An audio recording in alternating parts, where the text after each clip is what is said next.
Chapter 31. Traveling with Boldred was a real delight for Martin. The owl chose the prettiest paths and was friendly with every creature who dwelt beside them. They stopped often to eat the abundant fruits that grew everywhere. At one place, Boldred showed them a tree laden with shiny dark red cherries. The temptation was too great to resist. They stood beneath the low-hanging branches, plucking the juicy cherries and gobbling them down. Wonder, could I make cherry soup with any of these here? Grum ruminated. Boldred spread a wing. There's lots of cherry trees round here. Take your time, enjoy them. I'll be back in a short while. She flew off to map new features and talk with other creatures. They lay beneath the tree, devouring cherries and seeing who could spit the stones furthest. Palom plucked a cherry off one of his spikes and popped it into his mouth. Ah, this is the life for us, pals. Without warning, an incredibly ancient hedgehog came crashing through the undergrowth towards them, waving a knobbly blackthorn stick. He was completely gray and quite shaky on his paws, but it did not diminish his temper. Get ye gone, you rascals, you cherry-thieving wastrels! Be off with ye, or I'll lay this stick across your robbing backs. Palom stood upright, holding out his paws in peace. Here now, hold hard, father. We're not robbers.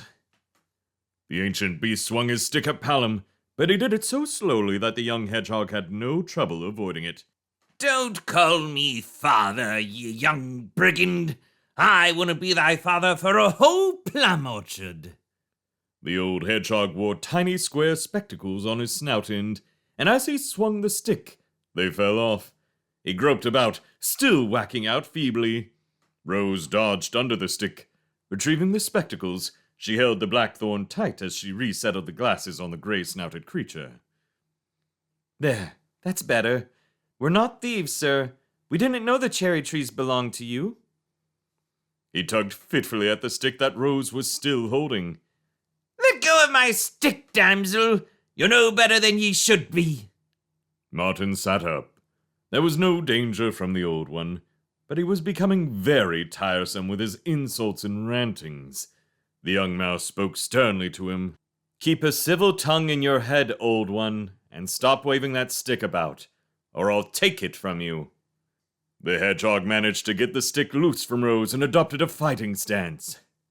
Ho-ho! You bold-faced mouse! So you want to fight me now? Then so be it. Come on, have at ye! He raised the stick just in time for Boldred to swoop in and pluck it from his paws. She landed, shaking her head. Agril, stop this! How many times have you been told that cherry trees do not belong to you? They are here for all creatures, not just for you. The old hedgehog Agril knocked the heads from some daisies with his footpaws, muttering rebelliously. Young'uns today have no respect for age.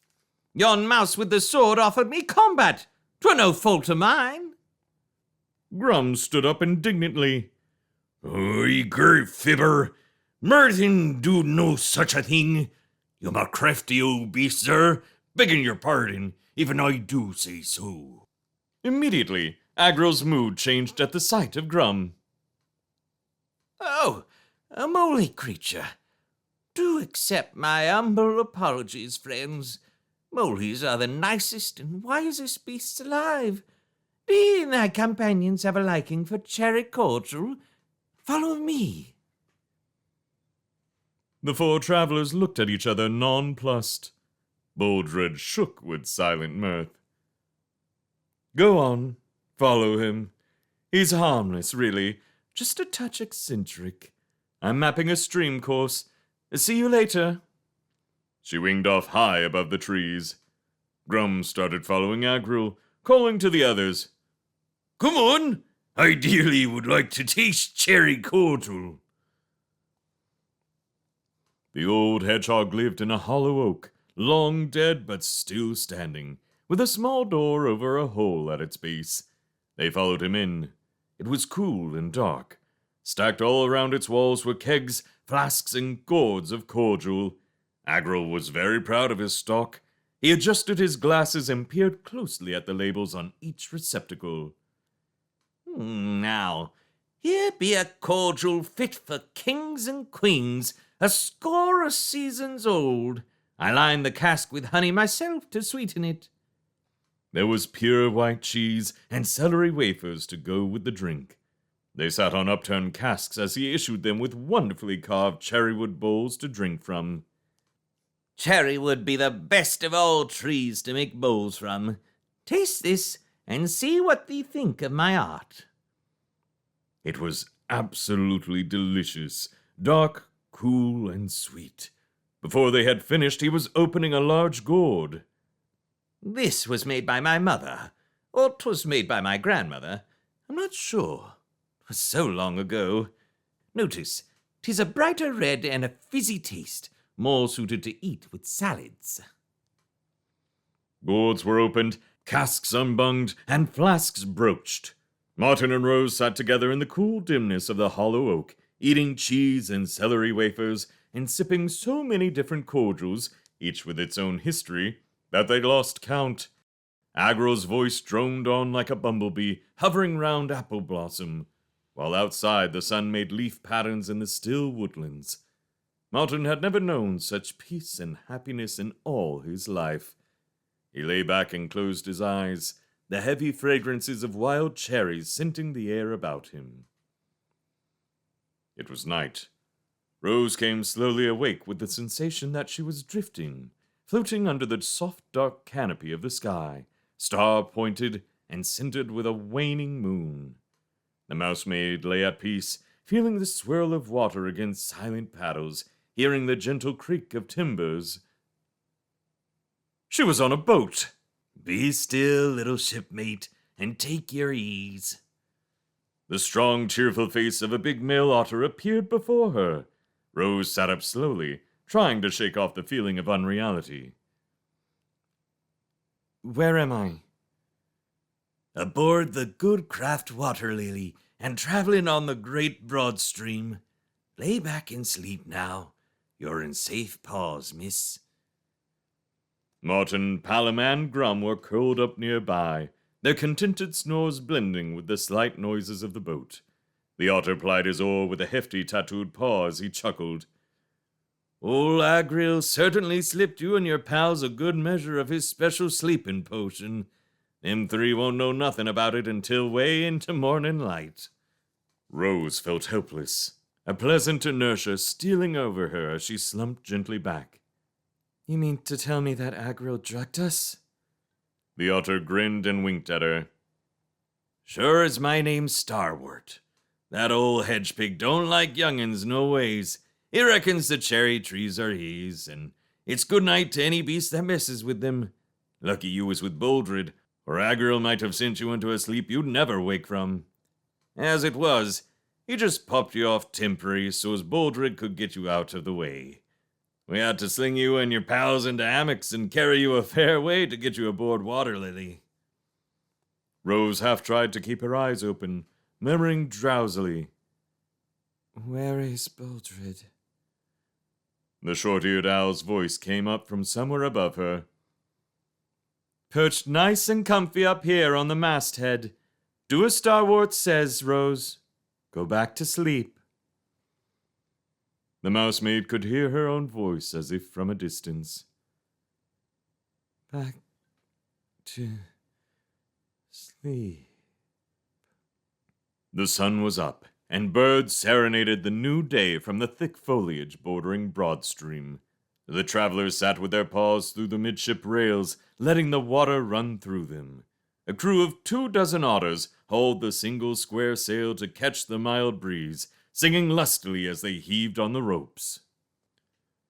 Oh, the broad stream comes from who knows where, it flows to who knows whither, and I sail with it here and there, wandering yon on hither. The place of waters is my home, for I'm a fearless rover. Through calm and storm I'm bound to roam, until my days are over. Roll, roll, and flow, and let the seasons go. As the last deep bass notes died, a triangle's discordant jangle rent the air. Grum sniffed, his homely face lit up. "Tis Zoop!" Small otters poured out of the forecastle cabin, leaping, somersaulting, and banging ladles on wooden bowls. Starwart's wife, Marigold, issued the four friends with bowls and ladles. Where are you? I'd hurry.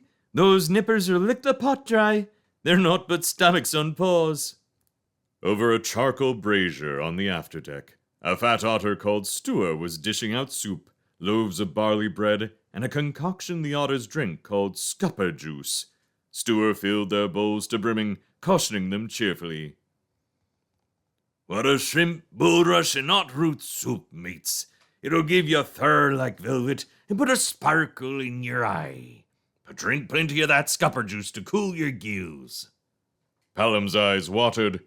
He fanned his mouth with both paws and gulped scupper juice greedily.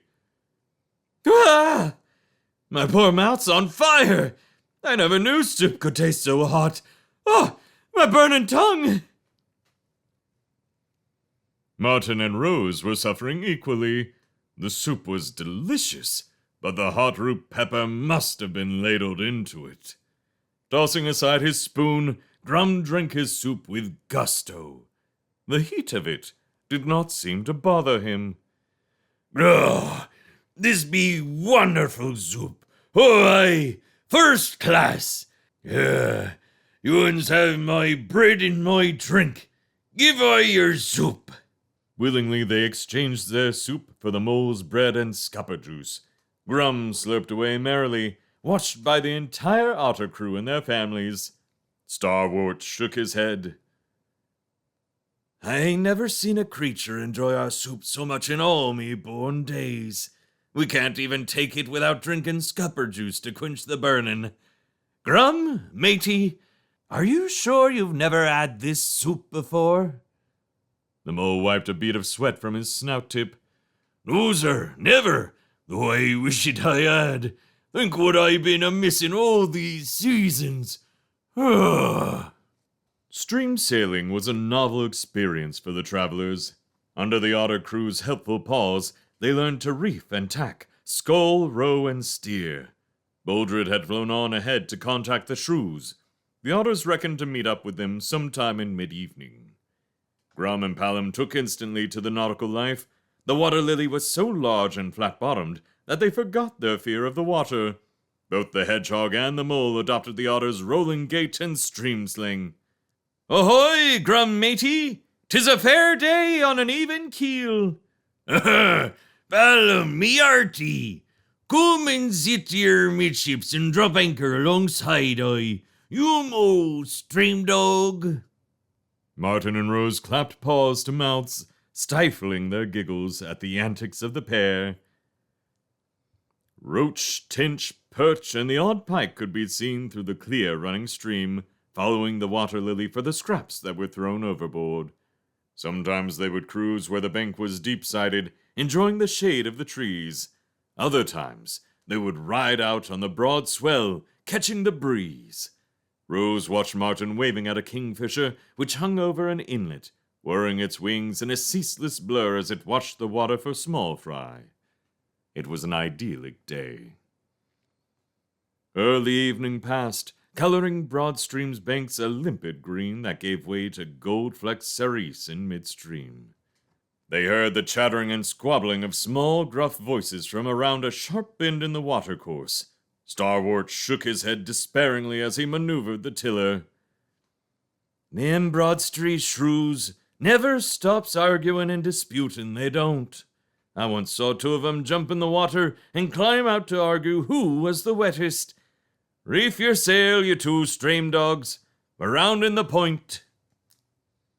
Palom and Grum attempted an otter's footpaw salute. Aye, aye, steady as she goes, reefing and furling with all paws. Pulling smoothly into the bank, they disembarked into a noisy chaos. The Broad Stream shrews were odd little creatures, raggedly haired and clad in baggy pantaloons. They all carried short rapiers, which they constantly drew and jabbed the air with when making a point. Boldred perched by their campfire, checking the charts and maps she had revised. The travelers sat alongside her, surrounded by a horde of curious shrews. She squinted her large round eyes in exasperation. Shrews, they don't even have a leader of this tribe, but each one thinks that they're in charge of everything. Listen to them. I'm not sailing tonight. We've been on the stream all day. I want to sail tonight. It's the best time for voyaging. We've done enough. I say we don't sail for the rest of the season. Who asked you? Keep your opinions to yourself, Rushmouth. Ah, Rushmouth, is it? When was the last time you put paw to paddle, Boat Bottom? Boat Bottom yourself. I vote we run the logboats ashore and careen 'em. The holes are filthy with moss. A good voyage, take the moss off 'em. You take my word. I won't take your word, but you'll take the back of my paw if you step on me tail again. The otters stayed on the water lily, shaking their heads sternly at the bad behavior of the little squabblers. Grum had been nosing around the fire, tasting the food from the various pans and cauldrons. He pulled a wry face, whispering to Rose. No wonder they be ill-tempered. Ye food tastes terrible, Miss Roser. I wouldn't feed it to a dead frog. No. The mousemaid took the food pack from Martin's shoulder. I've just had an idea. Here, do as I do. Breaking one of Grum's sweet invention cakes, she gave them a portion each and began eating her own piece with huge enjoyment. This tastes good. The others followed her example. Boldred snaffled hers in one bite and began pecking crumbs from her talons. Delicious! Can't afford to waste a single crumb. Ooh, aye, 'tis very scrummy. Seedlingy nice. Absolutely. Delightful. Best I ever tasted. Oh, yes. This is the stuff, pals. Great. Gradually, the shrews became silent, turning their attention to the friends as they praised the cake to the skies. A shrew stabbed the air with his sword. Give me some. I want to try that stuff. Martin eyed him disdainfully. Watch yourself, shrew. Don't wave that sword in my face and make demands of me. Rose wagged a stern paw at the offender. Put that weapon away this instant and ask properly. Didn't your mother ever teach you to say please? The shrew was dumbstruck for a moment. Then he put his sword down and lowered his voice. Can I try your cake, please? Ballum took a reflective nibble and turned to Grum. What do you think? Is our cake too good for the likes of these? The mole licked a crumb from his chin. Might drive them mad. They'm only used to eating dreadful swill. Several of the shrews looked beseechingly to Boldred. The owl looked as if she were about to say yes, then shook her head. No, I don't think so. I would have given them all the cakes from our pack, but they've made up their minds not to sail tonight. You can't make creatures go on the stream voyaging if they're afraid of the dark. The owl's statement created uproar. Fights, scuffles, and arguments broke out all over the shrew camp. Starwort bounded through the melee, giving the friends a huge wink. He roared out, Ahoy! You can't talk about river creatures like that! My mates the stream shrews will sail anywhere at any time! Ain't that right, lads? Immediately, the shrews stopped fighting and waved their swords. Aye! We'll sail anywhere, day or night! Rose put her head to one side and imitated a gruff shrew voice. Give us the cakes and it's a bargain! Boldred tossed the food pack into a long shrew logboat. You shrews drive a hard bargain. Those are the last of our cakes, but so be it. You've won the argument. Let's go. The short-eared owl had to take to the air to avoid being swept into the logboats with her 4 friends. In a very short time, they were out in midstream, the shrews pulling their canoe-shaped tree trunks hard, competing in a race between crews. The travelers barely had time to turn and wave at the cheering otters before they were swept out of sight. Water rushed by the bows of the 6 logboats as night fell. Grum and Palom gripped the sides tightly as the narrow craft shot along on the swift current, shaking and rocking from side to side. Rose held Martin's paw, her face shining. We're traveling downstream. I recognize this part of the water. If we take a turn off to a side channel on the right, we can be in Noonvale tomorrow afternoon. As she spoke, the shrews backed water, wheeling their craft into an inlet and down a side stream. It was narrower than the main water, but just as fast running. Rose laughed aloud with joy. See those naughty old willows drooping into the water? I sat under them when I was a little one. I knew it! We're going home to Noonvale.